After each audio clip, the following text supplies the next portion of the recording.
Hello everyone, and today I'll be reading a Tighnari listener by me. So let's get into it.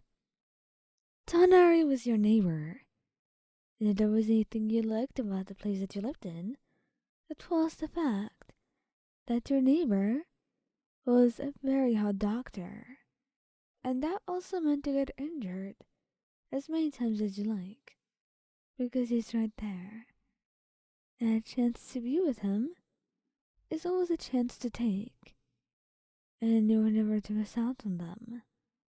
That's why you could be really quite careless with your actions. After all, you would always have Tighnari by your side.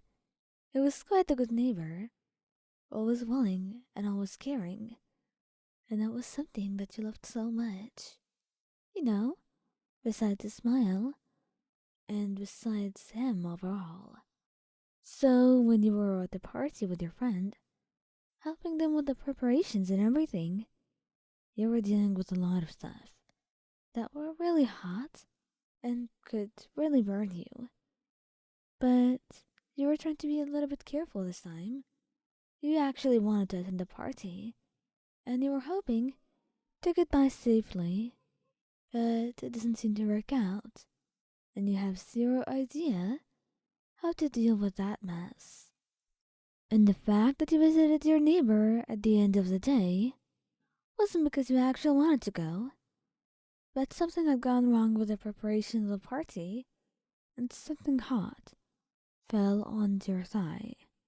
That's when they rushed you to Tighnari, begging him for help, telling him to do anything, since the burn looked really bad.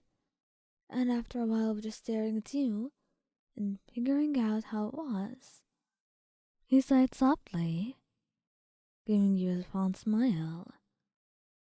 You know, Ion, you kind of look like a mess. Oh, do I? He had said, blushing brightly.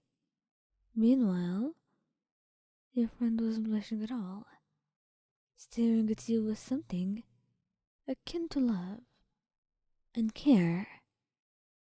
And that's exactly when he told you that he was going to treat your wound himself. He was quite capable to do it, and honestly thought the idea of him being able to do that, it made him all the more appealing to you.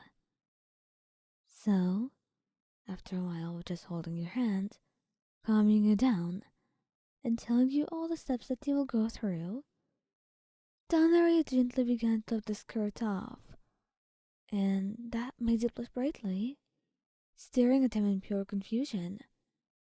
Um, Tighnari? You said at last. You were blushing brightly, unable to form proper words or think of the right questions. But you didn't let go.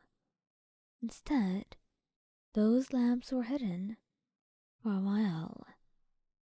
Tighnari's love blooming to you before you even began the procedure.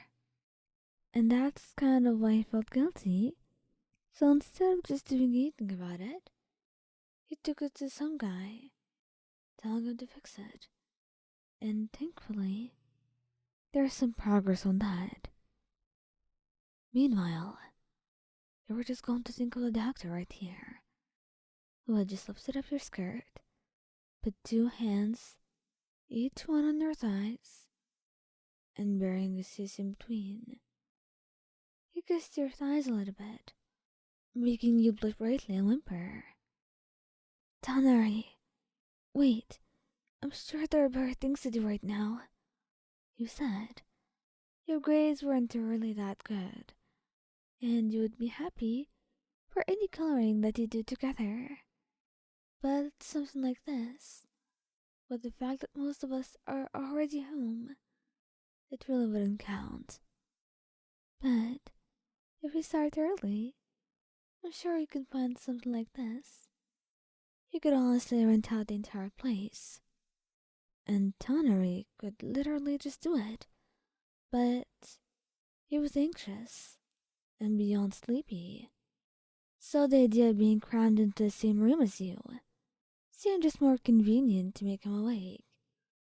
And that's why he didn't really do much, because the tea was kind of already done. You were just waiting for it to steep and for the love to bloom. But Tighnari didn't seem to want all of that. He was already in a hurry, kind of himself. So instead of waiting, having lifted your skirt up, he told you there are other things he wants to treat as well. And he starts kissing all over your thighs, spoiling you and leaving love bites in between. And it was hours when he stopped, the two of you exhausted, laying by each other's side. This little makeout session, which had all stemmed from a very faint burn wound. It had gone somewhere else completely, and honestly, while I didn't really mind it, it would be the strangest thing yet. The way Tighnari, instead of treating you right away, decided to kiss your thighs.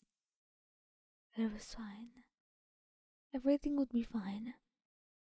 And you knew that because you had love on your side, and Tighnari's weird habits, and his obsession over you as well. But when you wake up, there's one thing that you do remember, and it's the way he smirked at you as you buried his face between your thighs, making you go bright red, telling him that that was too much. Your neighbor really didn't hold back though, and that's when you realized that those feelings of yours weren't one-sided at all. They were quite mutual, and it seemed like Tighnari very much had a thing for you that was going on for a while now. So my advice, don't hold back as well. Kiss him in the morning, and kiss him goodnight. Love him every opportunity you get, because if there's anything that I know, it's the fact that Tighnari's affection doesn't love to hide. He loves to be very obvious about it, to show you off to everyone that he knows. And he kind of expects the same from you, whether he says it or not. He just wants to be loved, the same way that he loves you so dearly, and so openly. So try to give him a chance at that, especially when he was being such a good story boy. And, that's the story. I'm really sorry if something's messed up in the story or if it doesn't line up. I may redo it later. I'm kind of half asleep as I record this, but I felt guilty about going to sleep without it, so I recorded it anyway.